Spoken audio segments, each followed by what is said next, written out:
Bonjour à tous, je viens aujourd'hui vous présenter ma nouvelle liseuse, la Kobo Glow. Je l'ai choisie blanche avec un dos gris. Elle existe en blanche et noir et avec 4 couleurs au niveau du dos. Il y a une multitude de choix de pochettes qui s'adaptent à la Kobo Glow. Moi j'en ai choisi une en cuir violet parce que j'adore le violet. Celle-ci n'a pas été faite uniquement pour le Kobo Glow, donc elle s'adapte à cette liseuse avec 4 morceaux d'élastique sur chaque coin. Donc sur le haut on a le bouton on off et on a le bouton pour la lumière. En journée c'est complètement inutile, mais bon, pour le bien de la vidéo, je l'ai mise pour vous montrer quoi. Donc lorsqu'on arrive à l'accueil, on va retrouver une multitude de livres fraîchement insérés dans la liseuse ou lus. La fonction Reading Life vous proposera les statistiques de votre lecture, aussi bien sur le dernier livre que sur la totalité de l'utilisation de la liseuse. Voilà, alors dans l'onglet bibliothèque, vous allez pouvoir retrouver la liste des livres, des magazines, des extraits et vous allez pouvoir créer vos propres étagères. Vous pouvez choisir le thème ou plutôt en fonction des auteurs, c'est à vous de voir. Moi j'ai choisi par thème de lecture. Vous avez aussi également 2 possibilités d'affichage, la liste avec l'auteur ou les icônes. Donc là, c'est totalement à vous de voir vos préférences. Donc vous pouvez effectivement ouvrir le livre directement depuis les étagères. Vous voyez, les pages sont assez fluides. Ça s'ouvre très facilement, c'est très sensible aux doigts. Et en même temps pas trop, parce que si on effleure et que ça tourne 2 pages de suite, c'est un peu embêtant.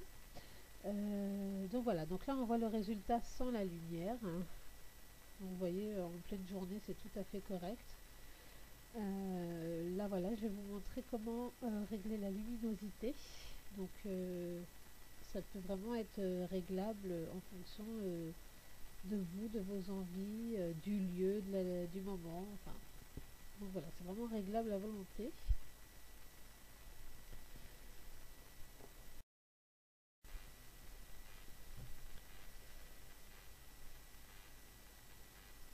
Donc là je vais l'éteindre et je vais vous montrer tous les autres paramètres, surtout pour la largeur de police. Donc là c'est pareil, c'est vraiment en fonction de la personne, de ses yeux, fatigue ou pas, tout est modifiable, les interlignes, l'épaisseur des lignes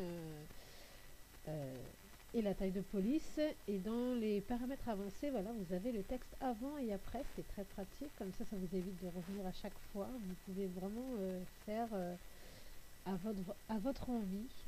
Vous voyez de suite les résultats dans le petit encadré en bas. Donc ça, vous pouvez aussi changer la police d'écriture. Donc il y a beaucoup de choix. Donc c'est vraiment une lecture personnalisée. Donc lorsque vous êtes sur le livre, vous allez pouvoir retrouver ici les tables des matières, une annotation, une recherche dans le livre et surtout la traduction des mots.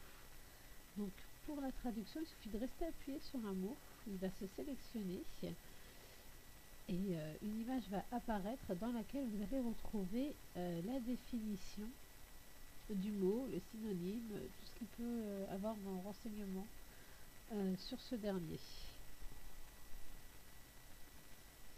Vous voyez là en bas, c'est justement les petites news qu'on a de temps en temps quand on est branché Wi-Fi sur la liseuse, avec la possibilité en plus de faire des partages avec Facebook.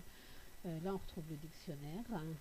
Donc voilà, si vous voulez passer par ici directement plutôt que de sélectionner un mot. Donc le bouton d'accueil toujours.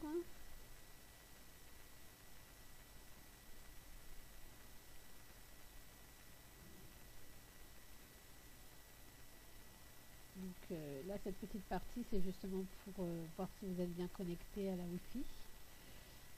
À côté, donc, vous avez la batterie qui est très très très très longue. Vous voyez, ça fait un mois que je l'ai et je ne l'ai encore jamais rechargée.